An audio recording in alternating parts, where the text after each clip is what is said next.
Step into the darkness where reality blurs and nightmares come alive.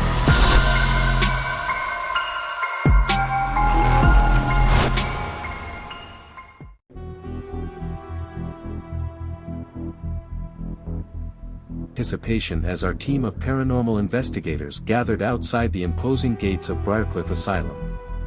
We had heard the stories, the whispers of tortured souls trapped within its decaying walls, the echoes of madness that reverberated through its dark corridors. But nothing could have prepared us for what we were about to experience. As we stepped inside, the atmosphere seemed to change, a palpable sense of dread settled over us like a suffocating blanket, pressing down on us with every step we took deeper into the asylum's heart. The building itself was a testament to a bygone era, a looming behemoth of brick and stone, its windows boarded up and its once grand facade crumbling into disrepair. It was as if time itself had stopped within these walls, preserving the horrors that had unfolded here for eternity. We split up into teams, each armed with an array of equipment designed to detect the presence of supernatural activity, audio recorders, infrared cameras, and electromagnetic field detectors.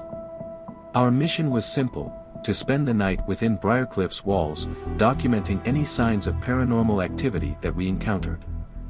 As the sun began to set and darkness descended upon the asylum, a sense of unease settled over us like a heavy fog.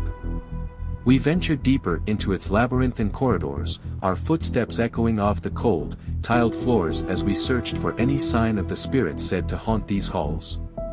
It wasn't long before we began to experience strange phenomena, shadows that seemed to move of their own accord, whispers that echoed through the darkness, and cold spots that sent shivers down our spines. But nothing could have prepared us for what we discovered in the asylum's darkest depths.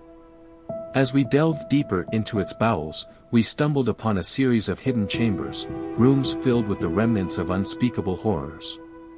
We found restraints bolted to the walls, blood-stained gurneys, and jars filled with strange, unidentifiable specimens.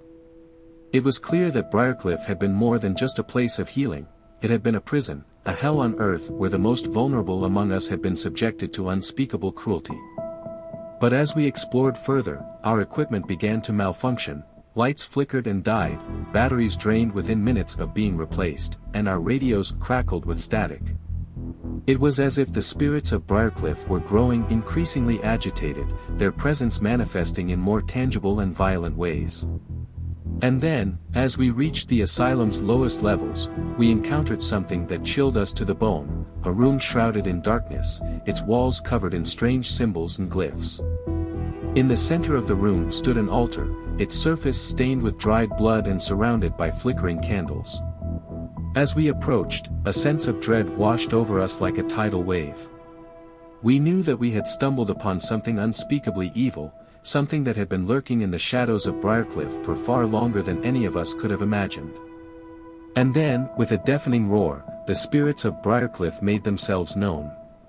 They materialized before us, their forms twisted and contorted by centuries of suffering and torment. Their eyes burned with an otherworldly fury as they descended upon us, their screams echoing through the darkness as they reached out with spectral hands. We tried to flee, to escape the horrors that surrounded us, but it was too late. The spirits of Briarcliff had claimed us as their own, their tortured souls merging with ours in a twisted dance of agony and despair. As I write these words, I can feel their presence lingering around me, their whispers echoing in the depths of my mind.